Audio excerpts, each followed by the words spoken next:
Anger has a specific purpose in our life, and if we use it correctly, we can enjoy the benefits of anger.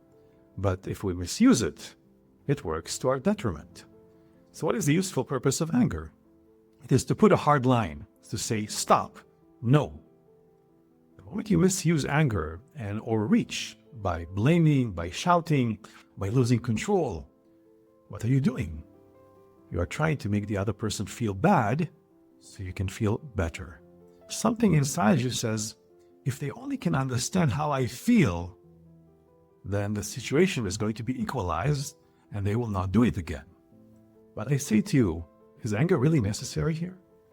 When we lose control of ourselves and pretend that anger needs to be all out rage, we are losing the person in front of us. When it's not about putting a hard no, when it overreaches and starts blaming and shouting and creating drama, you really lost yourself. When a mother says to a child, I'm going to lose it if you don't stop doing that, what she means is that she's going to lose awareness. She's going to lose herself to the anger energy that may make her feel that she has control for a while. But that is not the useful purpose of anger. Once you say, stop, no, then you bring awareness. You can speak with a firm tone, but don't allow anger to take you over.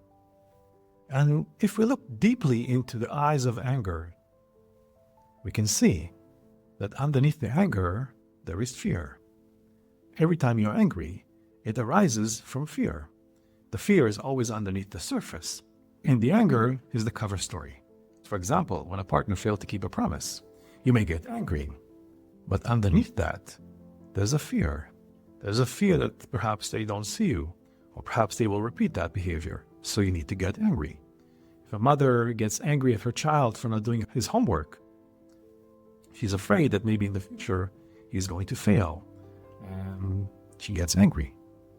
Every time we get angry, there's a fear underneath.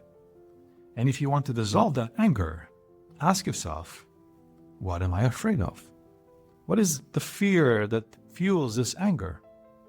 And if someone is angry at you, you can ask the same question. What is he or she afraid of? When you feel that, you can speak to that fear.